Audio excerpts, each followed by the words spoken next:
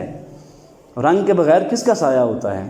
یعنی وہ ایک غیر مرئی چیز ہی ہو سکتی ہے جو نظر نہیں آتی، جو چیز بھی ہمیں نظر آئے گی اس دنیا میں کوئی نہ کوئی اس کا رنگ ضرور ہوگا. کیا خیال ہے؟ کالا ہو، نیلا ہو، پیلا ہو، وائلٹ ہو، کوئی بھی ہو، کوئی نہ کوئی رنگ اس کا ضرور ہوگا نا. وہ کہتا ہے کہ shape without colour, shade without colour, ہمارا سایہ بغیر کسی رنگ کے ہے. تو روح ہو سکتی ہے بغیر رنگ کے، لیکن اس کا بھی سایہ میں نظر نہیں آتا. لیکن یہ کہتا ہے کہ یہ ناممکنات میں سے ہے کہ ہمارا جو ہے شیڈ تو ہے لیکن ہمارا کلر کوئی نہیں. Paralysed force gesture without motion. ہماری طاقت کا حال یہ ہے کہ یہ پیرالائزڈ ہے، مفلوج ہے، فالج زدہ ہے. تو ایسی دیکھو فالج میں انسان کی طاقت نکل جاتی ہے. کبھی ایسا شخص دیکھا ہے پیرالائزڈ جس کو پیرالائسس ہو، فالج ہو؟ تو اس کی مثال کے طور پر عام طور پر لیفٹ سائڈ پہ زیادہ اٹیک ہوتا ہے پیرالائسس کا. تو آپ نے کبھی دیکھا ہے اس طرح کا شخص، اس کی بازو میں طاقت نہیں ہوتی. وہ کہتا ہے کہ فورس ہے لیکن کون سی؟ فالج زدہ. جسچر وداؤٹ موشن، اشارہ ہے حرکت کے بغیر. آپ دیکھ رہے ہو میرا ہاتھ ادھر جا رہا ہے ادھر جا رہا ہے، موشن ہے تو اشارہ کر رہا ہوں نا. اب میں یہ کہوں کہ نہیں موشن کو پیدا کیے بغیر میں اشارہ کروں گا، یہ ناممکنات میں سے ہے. تو یہ ناممکنات جو ہیں ہمارے وجود کے، جو کہ بنا دلیل کے ہیں، بنا سوچ کے ہیں، وہی ہیں. دوز ہو ہیو کراسڈ، وہ لوگ جنہوں نے کراس کر لیا ہے، پار کر لیا ہے، عبور کر لیا ہے. کس کو؟ with direct eyes to death's other kingdom. یعنی وہ وفات پا کے ایک دوسری بادشاہت میں چلے گئے، دوسری دنیا میں چلے گئے. remember us، وہ ہمیں یاد کرتے ہوں گے. if at all not at lost violent souls but only as a hollow man the stuffed man.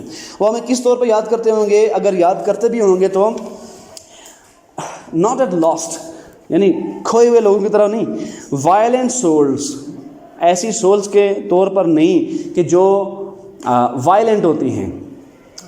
Violence کس کو کہتے ہیں؟ اردو میں کیا کہیں گے وائلنس کو؟ کہ شدت پسندی.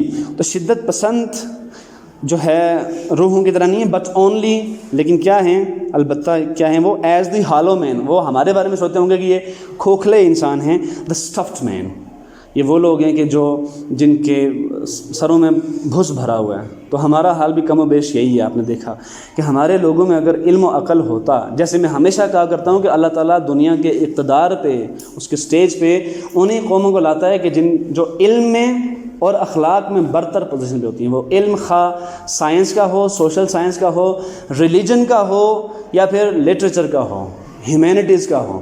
علم ہر طرح کا، سائنس کا بھی اس میں شامل ہے، ٹیکنالوجی کا بھی اس میں شامل ہے. ظاہر ہے 7ویں 8ویں صدی میں یہ ٹیکنالوجی موجود نہیں تھی، جتنی تھی اتنا علم ہمارے مسلمانوں کے پاس موجود تھا. تو ہم آج بھی 7ویں صدی میں رہ رہے ہیں اپروچ کے لحاظ سے. حالانکہ مسلمان بصیر بے زمانے ہی ہوتا ہے، اپنے زمانے کی بصیرت اور انسائٹ رکھتا ہے. ہم نہیں رکھتے، اس لیے ہم پیچھے رہ گئے ہیں. ہمارا حال یہ کہ ہم ہالو مین ہیں. اب دیکھو ٹی ایس ایلیٹ یہ کب بیان کر رہا ہے؟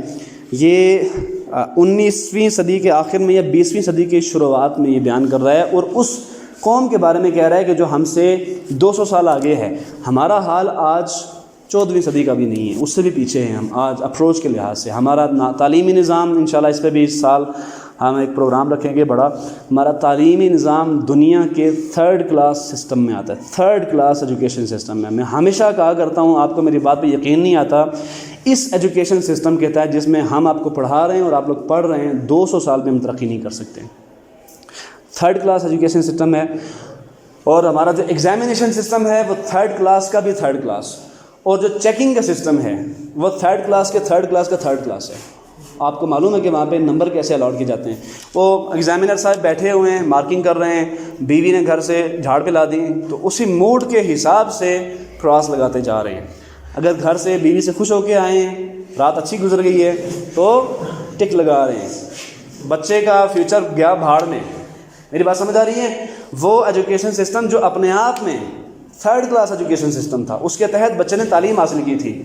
اور پھر ایگزامینیشن سسٹم میں صرف اور صرف لکھائی کا امتحان ہوا ہے. نہ دیکھا گیا ہے بچے کا ڈسپلن کیسا ہے، نہ دیکھا گیا ہے بچے کا ایپٹیٹیوڈ کیا ہے، نہ دیکھا گیا ہے بچے کی اور سکلز کون کون سی ہیں، اس کی پرسنالٹی گروتھ کیا ہے. پرسنالٹی صرف رائٹنگ کا نام نہیں ہوتا، اپنے خیالات کو زبانی رٹا مار کے بیان کر دینا، یہ کوئی ایجوکیشن نہیں ہے. وہ 3rd کلاس کا 3rd کلاس. اب 3rd کلاس کے 3rd کلاس کا 3rd کلاس وہ بیٹھا ہوا ہے جو پیپر چیک کر رہا ہے، اور وہ اپنے موڈز کے حساب سے بچے کو نمبر دے رہا ہے. ہم بچوں کے بینر اور پینا فلیکس لگا کے ڈم ڈم شروع کر دیتے ہیں، یہ دیکھو ہمارے بچے نے 1080 نمبر لیے ہیں. بچہ سامنے آتا ہے تو معلوم پڑتا ہے کہ 1080 اگر اس کو زبانی پوچھ لیا جائے کہ 1080 میں ڈیسیمل پوائنٹس کے حساب سے آپ اس کو کیسے بیان کریں گے، تو وہ بالکل خاموش ہو کے بیٹھ جاتا ہے. سمجھ آ رہی ہے میری بات؟ آپ اسے پوچھ لیں کہ 1080 مثال کے طور پر یہی 1080 اسے پوچھ لیں کہ جو HD ریزولوشن ہوتی ہے کسی ویڈیو کی جس کو آپ HD اس کو 1080 کیوں کہتے ہیں؟ لکھا ہوتا ہے نا یوٹیوب پہ 1080 لکھا ہوتا ہے نہیں لکھا ہوتا؟ یہ ہے کیا؟ اسے پوچھیں یہ ہے کیا؟ آپ یقین جانیں نہیں، آپ میں سے کسی کو پتہ ہے یہ کیا ہے؟ آپ بھی کمپیوٹر پڑھتے ہیں نا فرسٹ ایئر میں، چلیں اس کو چھوڑیں، آپ بتائیں 1080 ہوتا کیا ہے؟ اور یار یہ پکسلز ہوتے ہیں، پکسلز ہوتے ہیں 1080، ٹھیک ہے نا؟ تو یہ ڈائمنشن ہوتی ہے نا کسی بھی ویڈیو کی، تو وہ ایسپیکٹ ریشو ہوتی ہے اس کی 9:16 4:3 5:4 فیس بک کی عام طور پہ ہوتی ہے، تو یہ وہ چیزیں ہوتی ہیں. اس کے اندر جتنے بھی آنے والے پکسلز ہوتے ہیں 720 1080 اس طرح ہوتے ہیں نا، تو معلوم ہی پڑتا ہے کہ وہ 1080 نمبر تو لے لیے ہیں لیکن اس کو وہ چیز بھی نہیں علم کہ جو بنیادی علم ہوتا ہے. میں ویسے آپ کو مثال دے رہا ہوں، مقصد یہ نہیں ہے کہ وہ تمام بچے ہی فارغ ہوتے ہیں جو اچھے نمبر حاصل کر لیتے ہیں، یعنی ہیرے تو ہر جگہ موجود ہوتے ہیں، لیکن اکثر یہ ہوتا ہے نا وہ بس بورڈ والوں کو پیسے دے کے کچھ نہ کچھ کر کے نقلیں مروا کے. ہم اس معاملے میں نا ہم سے عظیم قوم کوئی بھی نہیں ہے الحمدللہ. نقل کروانا، چور دروازہ اختیار کرنا، پتلی گلی سے نکل جانا، بیک ڈور سے رابطے رکھنا، چونکہ اصل میں ہم نقال ہیں، نقالی کرنے والے نقل دان ہیں، ہم سب نقل دان ہیں، تو ہم یہ کام بہت اچھی طریقے سے کر لیتے ہیں. اچھا ہمارے ارباب اختیار کو دیکھیں، وہ ہماری اس چیز کا فائدہ اٹھاتے ہیں. ارباب حل و عقد ہمارے وہ لوگ جو اقتدار میں اختیار میں بیٹھے ہوئے ہیں، منسٹر بن کے، MPs بن کے، MNs بن کے، وزیر اعظم بن کے، صدر بن کے. آج عمران خان کو دیکھتے ہیں نا آپ کیا کہتا ہے کہ غلام قوم ہے، امپورٹڈ حکومت نامنظور ہے. ادھر سے اوپر سے یہ بھی کہہ رہا ہے کہ میں نیوٹرلز کے پاس گیا. نیوٹرلز جانتے ہو کس کو کہتے ہیں؟ یہی جنرلز ہمارے جو ہیں، جو پہلے ماشاء اللہ لگاتے رہے، اب انہوں نے حکمت عملی بدلی ہے کہ خود نہیں لگانا ماشاء اللہ، قوم سے تھوڑی نا گالیاں کھانی ہیں ہم نے. انہی کو استعمال کریں گے، ان سیاستدانوں کو پٹھو کی طرح، ٹھیک ہے نا؟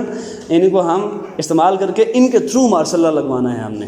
نیم ماشاء اللہ یا نیم آمریت، سیمائے اور ڈیمی اور ڈمی ڈیموکریسی، سمجھ آ رہی ہے؟ انہی کے تھرو انہی کو یوز کرنا ہے. چنانچہ سب کے سب سیاستدان کیا کرتے ہیں؟ یا تو مذہبی گروہوں کو استعمال کرتے ہیں یا آرمی کو استعمال کرتے ہیں. اب یہ دونوں بھی ان کو استعمال کرتے ہیں. کبھی کبھی مذہبی گروہ ان کو اپنے مقصد کے لیے استعمال کرتے ہیں، اور کبھی کبھی ہماری اسٹیبلشمنٹس یعنی آرمی، عدلیہ جو ہے یہ ان کو استعمال کرتی ہے.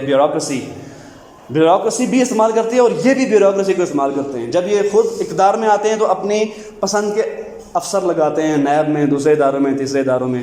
کچھ کو ہارٹ اٹیک ہو جاتا ہے، کیا اس کی کیا وجہ ہوتی ہے؟ یعنی جو ہمارے حکمرانوں کے کیسز لیے ہوتے ہیں انہی کو کیوں آتا ہے ہارٹ اٹیک؟ یعنی یہ استعمال کرتے ہیں بیوروکریسی کو، ٹھیک ہے نا، افسروں کو. اچھا یہی افسر پھر کبھی کبھی ان کو بھی استعمال کر لیتے ہیں. ان کی ایک اپنی مونوپلی ہوتی ہے. سمجھ آ رہی ہے؟ ہمارے ملک میں یہ کچھ ہو رہا ہے. جتنا کسی کا داؤ لگ رہا ہے، ریڑھی والے کا جتنا داؤ لگ رہا ہے وہ بیچ رہا ہے. ایک منسٹر کا جتنا داؤ لگ رہا ہے وہ بیچ رہا ہے. یہ جو ایک جلسہ ہوتا ہے کسی بھی پارٹی کا ہو، PP کا ہو، نون کا ہو، PTI کا ہو، یہ میں آپ کو سمجھا رہا ہوں اس زمانے کے بڑے بڑے تلخ حقائق. 12-13 کروڑ عام طور پہ کہتے ہیں نا، 12-13 کروڑ کا ایک جلسہ ہوتا ہے، اتنا خرچہ آتا ہے. تو آپ سوچ سکتے ہیں یہ خرچہ کہاں سے آتا ہوگا؟ یہ ہمارا ہی پیسہ ہے جنہوں نے لوٹا ہوا ہے، ان کے منسٹرز نے لوٹا ہوتا ہے. اور پھر اس کے بعد کیا ہوتا ہے جی؟ یہ ہمارے اوپر آ کے مسلط ہو جاتے ہیں. ایک وزیر، ایک منسٹر جس کو آپ کہتے ہیں الیکٹیبلز. الیکٹیبلز کون ہوتے ہیں؟ کہ جو کہ ہمارا منشور یا ہمارا مینیفیسٹو نہیں رکھتے، ہمارا ویژن نہیں ہے ان کا، وہ بالکل ایک دوسرا پس منظر ہے، لیکن اس کو ہم اپنی حکومت بنانے کے لیے ساتھ ملا لیتے ہیں. تو یہ وہ لوگ ہوتے ہیں کہ جو کہ کروڑوں روپے لگا کے حکومت میں آئے ہوتے ہیں. اب ایک شخص جو کروڑوں روپے لگا کے 5 کروڑ 10 کروڑ 30 کروڑ حکومت میں آئے گا تو یعنی اس نے، وہ کہتے ہیں نا تیل تو نہیں پیا ہوا اس نے، جس کو کہتے ہیں یہ تیل پینا کی بھی ایک تعبیر بڑی مشہور ہے. یعنی وہ تیل تو اس نے نہیں پیا ہوا نا، اس کو پاگل کتے نے تو نہیں کاٹا ہوا. جیسے ہم کہتے ہیں نا تیل پی کے کوئی دھوپ میں بیٹھ گئے، تو اس کو کسی کے باولے کتے نے تو نہیں کاٹا ہوا کہ اتنا پیسہ لگا کے آئے گا فری میں، ادھر آ کے صرف اپنی سیلری لے گا. نہیں، وہ اس سے ڈبل ٹرپل کوادروپل بنائے گا. سمجھ آ رہی ہے نا؟ ہمارے لوگوں کے کھوکھلے پن کا عالم یہ ہے کہ ہم آج بھی، یعنی عمران خان صاحب کا بھی عالم یہ ہے کہ وہ ڈائریکٹ آرمی کو پوائنٹ آؤٹ نہیں کرتے. حوصلہ پیدا کریں نا، کہیں کہ یہ بھی لیتے. نیوٹرل کا نام اگر لیتے ہیں کہ میں نے نیوٹرل سے کہا تھا کہ حکومت گرنے جا رہی ہے، آپ اس کو سنبھالیں. بھائی وہ کون ہوتے ہیں سنبھالنے والے؟ آپ نے بات ہی ان سے غلط کی ہے. حکومت تو سیاستدانوں نے سنبھالنی ہوتی ہے نا، گرانی ہوتی ہے یا توڑنی ہوتی ہے. اس کا مطلب تو واضح ہو گیا ہے کہ ہمارے ملک میں، یعنی یہ جو کہا گیا نا کہ نیوٹرل سے میں نے کہا ہے، یہ تو واضح ہو گیا ہے کہ ہمارے ملک میں اصلاً جو کام چلتا ہے وہ ادھر سے چلتا ہے، اسٹیبلشمنٹ سے. تو اگر ادھر سے چلتا ہے تو پھر ان کو کیوں کہہ رہے ہیں کہ یہ بوٹ پالشیے ہیں اور یہ چیری بلاسم ہیں دوسرے تیسرے ہیں؟ ان کو کہیں نا ذرا پتہ چلے آپ کو کتنا 20 کا 100 ہوتا ہے. سمجھ آ رہی ہے میری بات؟ تو وہ ادھر سے کھوکھلے، اپنے میدان کے کھوکھلے، ہم اپنے میدان کے کھوکھلے. ہمارا حال تو یہ ہے کہ آج اگر پیٹرول 300 روپے کا ہو جائے گا نا پر لیٹر، اور اگر ہفتے بعد کہیں گے نہیں ہم نے اصل میں 280 کا کر دیا، 20 روپے سستا کر دیا، جیسے وہ مریم اورنگزیب صاحب وہ 2000 روپے دے رہے ہیں، وہ دیکھا ہے آپ نے اس کا؟ ہم غریبوں کو، لوگوں کو، اسٹوڈنٹس کو، ٹیچرز کو 2000 روپے دے رہے ہیں. وہ ایسے کہہ رہی ہے کہ جیسے ہماری 7 نسلیں ختم ہو جائیں گی، ہم اپنی وہی چیز، ضروریات، رغبات، خواہشات، شہوات اور لالچ سب کچھ ہمارا عیاشی کر کے بھی اگلی 7 نسلوں کے لیے وہ 2000 روپے کافی ہوں گے ہمارے لیے. سمجھ آ رہی ہے؟ تو یہ کچھ ہو رہا ہے ہمارے ملک میں. سمجھ آ رہی ہے نا؟ تو یہ حوصلہ پیدا کریں اور بتائیں کہ قوم کا اصل ایشو کیا. میں بارہا کہہ رہا ہوں اس بات کو، کوئی ماننے کے لیے تیار نہیں ہوتا. میں اس لیے آپ کو بتانا پڑتا ہے کہ بیٹا جب تک علم اور اخلاق میں ہمارا جو بجٹ میں تعلیم پہ اسپینڈ ہو رہا ہے پیسہ، وہ نہ ہونے کے برابر ہے. 10% جب تک نہیں ہوگا بجٹ کا، ہمارا بجٹ سارا ڈیفنس میں چلا جاتا ہے. یار ہماری کون سی جنگیں لڑی ہوئی ہیں فوج نے؟ 1965 میں، 71 میں، 99 میں کیا ہوا ہے ہمیں سب معلوم ہے. ہمارے فوجی، اس میں کوئی شک نہیں ہے کہ دنیا کی نمبر 1 آرمی میں آتی ہے، ٹھیک ہے نا؟ Most competent military in the world, one of the most, not only most but one of the most. دنیا کی سب سے اچھی ویل ٹرینڈ آرمی میں ہماری آرمی کا شمار ہوتا ہے، اس میں کوئی شک نہیں ہے. لیکن ہم نے کون سی جنگیں لڑی ہیں زیادہ سے زیادہ؟ آگے کون سی جنگیں لڑنی ہیں؟ یہ وہ جنگیں لڑنے کا دور ہی نہیں ہے. ہم آرسنل بڑھاتے جا رہے ہیں اپنا، اور آرسنل اصل میں انکریز نہیں کر رہے، یہ بجٹ کہیں اور لگ رہا ہے. آپ سمجھ رہے ہیں کدھر لگ رہے ہیں؟ ہمارے جتنے بھی جرنیل ہیں، جتنے بھی بڑے بڑے ججز ہیں، ان میں سے کسی ایک کی بھی پراپرٹی پاکستان میں نہیں ہے، سب کی باہر ہے. سمجھ آ رہی ہے نا؟ باہر ہے سب کی. ابھی وہ کینیڈین پارلیمنٹ میں کیا بحث ہو رہی ہے؟ کینیڈین پارلیمنٹ میں یہ پرسوں کی بات ہے، یہ بحث ہو رہی تھی کہ پاکستان کا ایک جنرل ہے، جنرل قمر جاوید باجوہ، اس طرح کہہ رہا تھا وہ. تو قمر جاوید باجوہ صاحب نے $50,000 پر، کتنے ڈالر پر؟ $50,000 پر باہر کا دورہ کرنا تھا، جو کہ کووڈ کی وجہ سے نہیں کر سکے. $50,000 کوئی چھوٹا سا نہیں ہوتا، کوئی چھوٹی سی رقم نہیں ہوتی. اور ان کو کہا گیا ہے کہ اللیجڈلی مطلب مبینہ طور پر، یا جس طرح سے ان کو الزام دیا جا رہا ہے، ہی از alleged of toppling 2 governments in Pakistan. 2 حکومتوں کو گرانے کا الزام ان کے اوپر ہے. پہلی کون سی حکومت گری تھی؟ نون لیگ کی. پھر تحریک عدم اعتماد. 24 ہمارے وزراء ہیں، پرائم منسٹرز اس ملک کے، جن میں سے صرف ایک ہی عدم اعتماد کے تحت گیا ہے. میں کوئی عمران خان صاحب کی تعریف نہیں بیان کر رہا کہ وہ چلے گئے تو ہم بالکل ہی پیچھے رہ گئے ہیں. یہ سب ایک جیسے ہیں. انہوں نے بھی مہنگائی کرنی ہی تھی. بہرحال میں آپ کو کیوں بات بتا رہا ہوں، یہ ہم حالوں مین ہیں. یہ بالکل T.S. ایلیٹ نے بالکل صحیح بیان کیا ہے. ہم حالوں مین ہیں. ہماری نہ تو گفتگو کا کوئی نتیجہ نکلتا ہے، نہ پیچھے کوئی دلیل ہوتی ہے، کوئی سر پیر ہوتا ہی نہیں ہے. چنانچہ رات کو جو کچھ صحافی ٹی وی پہ بیٹھے ہوئے کہہ رہے ہوتے ہیں، ہمارا بچہ ہمارا ہر شخص صبح وہی ڈسکس کر رہا ہوتا ہے. جو کچھ اس نے سن رکھا ہوتا ہے وہی ڈسکس کر رہا ہوتا ہے. سمجھ آ رہی ہے؟ یوں تو علم میں ظاہر ہے ہر وہ چیز جو آپ سنیں گے 90% وہی بولیں گے. اپنی اختراع یا اپنی تخلیق یا اپنی سوچ اپروچ ہوتی ہے وہ تھوڑی بہرحال کم ہوتی ہے. لیکن یہ ہے کہ ہم لکیر کے فقیر ہیں. اس ملک کو ججز نے، جرنیلوں نے، جرنلسٹ یعنی صحافیوں نے، کرپٹ سرمایہ داروں نے اور ان سیاستدانوں نے لوٹ کے کھایا ہے. جس کا جتنا داؤ لگا ہے اتنا لوٹا ہے. لیکن ہم آج بھی زیادہ سے زیادہ کیا کرتے ہیں؟ نعرے لگا لیتے ہیں، مہنگائی کے خلاف احتجاج کر لیتے ہیں اور عام آدمی کا نعرہ لگا لیتے ہیں. اور بھائی عام آدمی دنیا میں کوئی بھی نہیں ہوتا، یہ ہے ہی ایک اضافی چیز. اب کہتے ہیں نا عام آدمی. اب دیکھو یہ میری بات یاد رکھنا، جیسے آپ فزکس میں پڑھتے ہیں آبزرور کے لحاظ سے ریسٹ اور موشن متعین ہوتا ہے. ایک گھر میں ایک باپ اپنے بچوں کی بنسبت عام آدمی نہیں ہے، خاص آدمی ہے۔ بہن بھائیوں میں جو بڑا ہے وہ عام نہیں رہا، وہ ایک خاص ہو گیا۔ ادارے میں ایک پرنسپل ہے، ایک انچارج ہے، وہ عام لوگوں کے امپلائیز کے حساب سے، یا باس ہے جو امپلائر ہے وہ خاص آدمی ہے، وہ ہر حال میں خاص آدمی ہے۔ کسی شخص کا خاص ہونا اپنے آپ میں کوئی تنقید کے لیے جائز نہیں ہو جاتا کہ ان کو تنقید بیان کریں کہ وہ تو بہت بڑی غلط بات ہے، خاص ہو گیا ہے۔ یاد رکھنا، ہر انسان عام بھی ہو سکتا ہے، خاص بھی ہو سکتا ہے۔ جس کو عام طور پہ وہ صحیح کہا جاتا ہے عام آدمی، وہ ایک غریب آدمی ہوتا ہے جو کہ بہرحال پسا ہوا شخص ہوتا ہے۔ ہم میں سے ہر آدمی عام آدمی نہیں ہوتا، یہ بات یاد رکھنا، ہر آدمی عام آدمی نہیں ہوتا۔ تو یہ بھی ایک عجیب و غریب سی منطق ہے جو میری سمجھ میں نہیں آتی، بھائی کیوں لوگوں کو کہہ رہے ہیں آپ عام آدمی ہیں؟ ہم میں کوئی شخص بھی عام آدمی نہیں ہے، ہم ہی وہ خاص لوگ ہیں کہ جو اس ملک کی تقدیر کو بدل سکتے ہیں۔ کیوں خاص ہیں؟ بھائی ہم مسلمان ہیں، ہم پاکستانی ہیں، ہم اللہ کی مخلوق ہیں، ہمارے ووٹ سے ان لوگوں کا چناؤ ہوتا ہے، سلیکشن، ان کا الیکشن ہوتا ہے، سمجھ آ رہی ہے؟ ہم ہی خاص لوگ ہیں، ہم عام لوگ نہیں ہیں۔ ہماری خصوصیت ہے، قرآن مجید میں بیان ہوئی ہے کہ مسلمانوں کا نظم اجتماعی ان کے ووٹ سے، یعنی ان کے مشورے سے شورا ان کی وجود میں آتی ہے۔ تو ہر آدمی خاص ہے، ہر آدمی خاص ہے، آپ خاص ہیں، میں خاص ہوں، دوسرا شخص خاص ہے، ہر شخص خاص ہے۔ ہاں اگر کمپیریزن کیا جائے گا، کمپیریزن پرائم منسٹر سے پوری قوم کا کمپیریزن، تو پھر آپ یہ نہیں کہہ سکتے کہ کچھ لوگ خاص ہیں کچھ عام ہیں، نہیں، سب کے سب اس کے لحاظ سے خاص ہیں۔ باپ کے لحاظ سے سب خاص ہو گئے، بیٹے سب خاص ہو گئے، ماں کے لحاظ سے عام ہو گئے، سب عام ہو گئے۔ تو پرائم منسٹر کے لحاظ سے ہم سب عام ہیں، سمجھ آ رہی ہیں؟ منسٹر کے لحاظ سے ہم سب عام ہیں۔ تو وہ شخص جو اقتدار میں آ جاتا ہے وہ پھر عام نہیں رہتا، وہ ہر حال میں اس کو خاص ہونا پڑتا ہے۔ یہ ایک علیحدہ بحث ہے کہ وہ کرپشن کرتا ہے، وہ سوینڈل کرتا ہے، ایمبیزلمنٹ کرتا ہے، سیف ہیونز بناتا ہے، ٹیکس چوری کرتا ہے، تو اس کو پھر کہا جاتا ہے کہ یار یہ بڑا کرپٹ آدمی ہے۔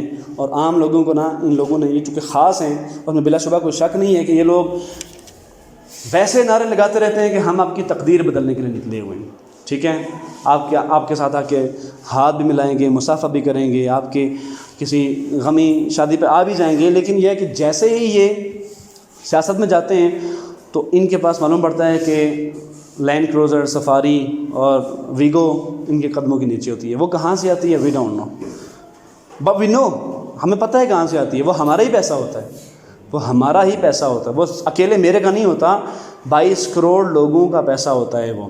لیکن یہ یاد رکھنا ہے، کبھی ان سیاستدانوں کے نعرے نہیں لگانے۔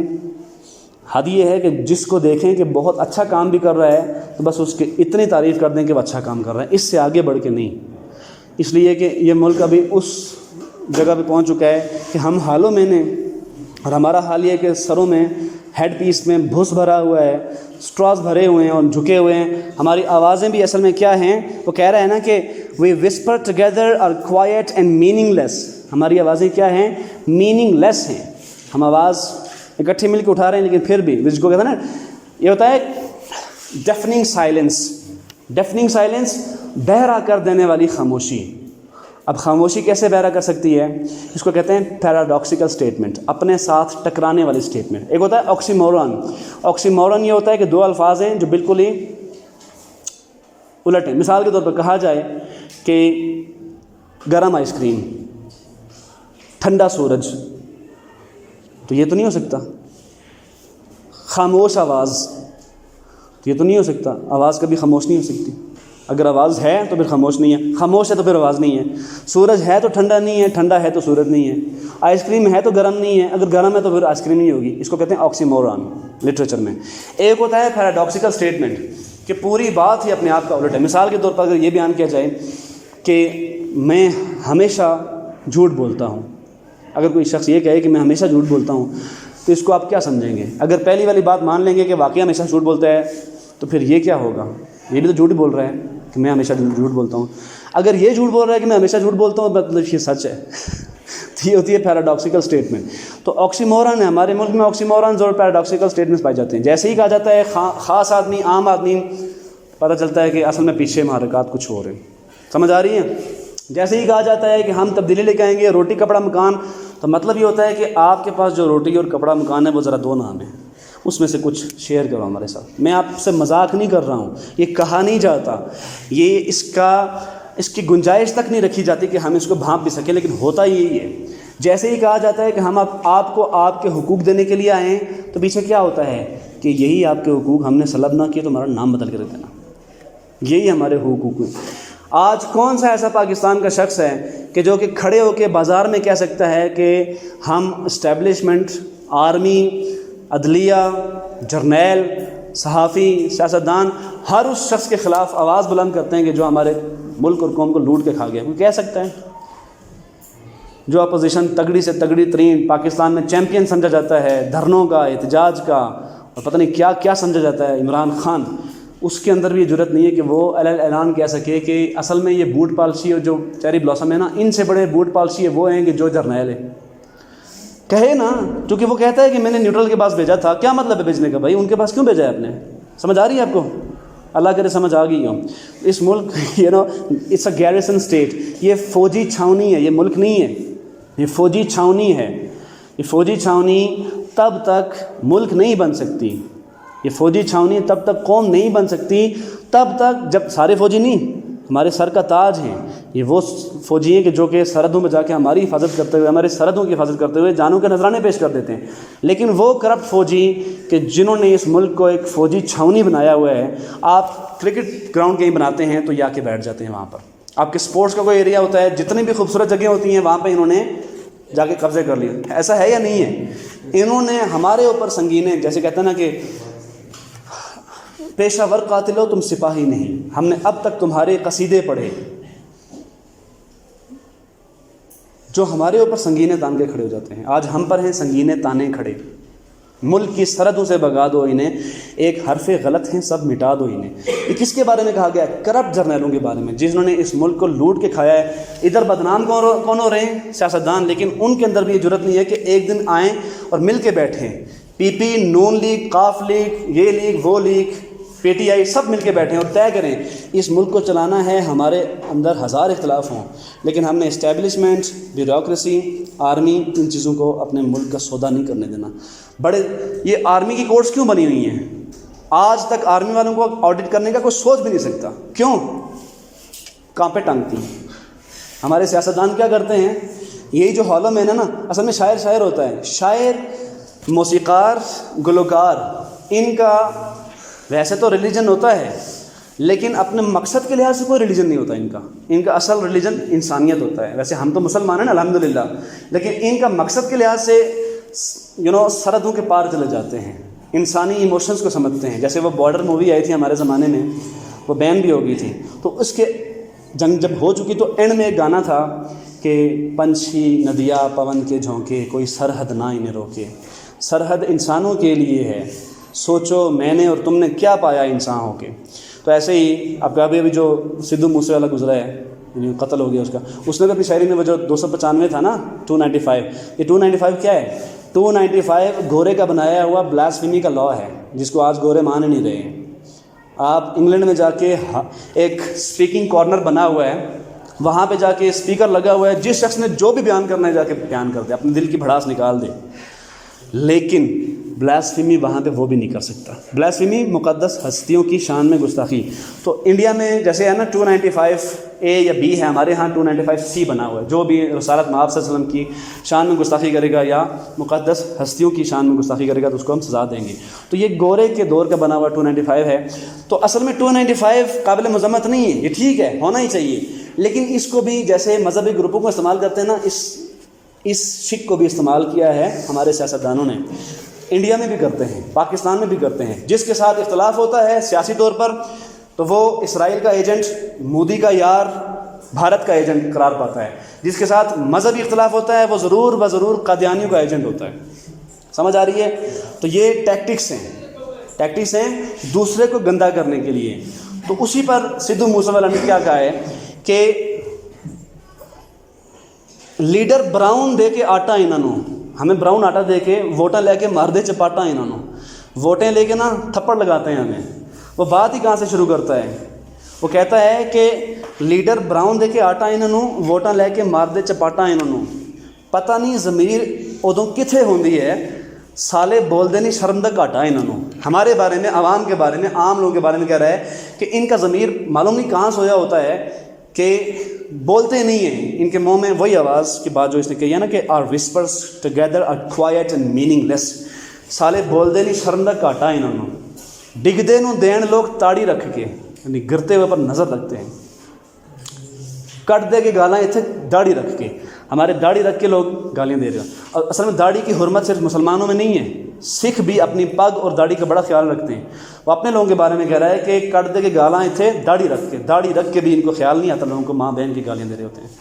تیری تے او دی ماں سے فرق ہے کہ عقل انہوں تھوڑی لیٹ ملو گی. پھر آگے وہ کہہ رہا ہے کہ نت کنٹروورسی کریٹ ملے گی، یعنی تمہارے لیے تو ہر طرف مخالفت ہی ہوگی، کریٹ ملے گی، پہلے سے بنی بنائی ملے گی. دھرما دے، دھرم کہتے ہیں دھرم مذہب کو، ریلیجن کو. دھرما دے نام تے ڈبیٹ ملو گی.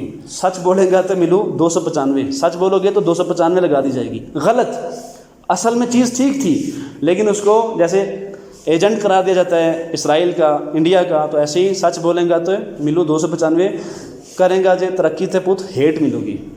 ہیٹ، نفرت، عداوت، بغض، کینہ، جو بھی ترقی کرے گا اس ملک میں تو اس کو یا تو ملک چھوڑنا پڑے گا یا پھر سنگین کا سامنا کرنا پڑے گا، یا تو تیر تفنگ اور تلوار کا اور اس زمانے میں بندوق کا اور میزائل کا سامنا بہرحال اس کو کرنا پڑے گا جو بھی سچ بولے گا. تو سچ یہی ہے اس ملک میں تب تک ترقی نہیں ہو سکتی کہ اس کا ایجوکیشن سسٹم تب تک نہیں بدلے گا، اور جب تک بڑے پیمانے پر آئین میں بھی نظر ثانی نہیں ہوگی. آئین، کانسٹیٹیوشن اور پارلیمانی نظام ہو یا پریزیڈنشل سسٹم ہو، کوئی بھی ہو، اس میں بڑے پیمانے پر تبدیلیاں نہیں ہوں گی. معیشت کے بارے میں، حکومت کے بارے میں، یعنی حکومت کو اگر اختیار دیا ہوا ہے عوام نے تو اس کو یہ اس طرح کے جو سودے باز قسم کے لوگ ہیں وہ نہیں توڑ سکتے. وہ ایک حکومت نہیں، سب کے بارے میں. تو حالوں میں اس کے بارے میں ہے، اور امید ہے کہ آپ کو یہ جو کوزے میں دریا کو بند کر دیتا ہے شاعر، یہ کیوں اتنا زیادہ ڈیٹیل میں جانا پڑتا ہے کہ اگر میں آپ کو صرف پوائم پڑھا دوں تو اس میں تو یہی ہے نا کہ وہ کہہ رہا ہے کہ ہمارے ذہنوں میں بھس بھرا ہوا. کیا مطلب اس بات کا؟ یہی مطلب جو ہم آج دیکھ رہے ہیں، ہمارے لوگوں کے ذہنوں میں بھس بھرا ہوا ہے.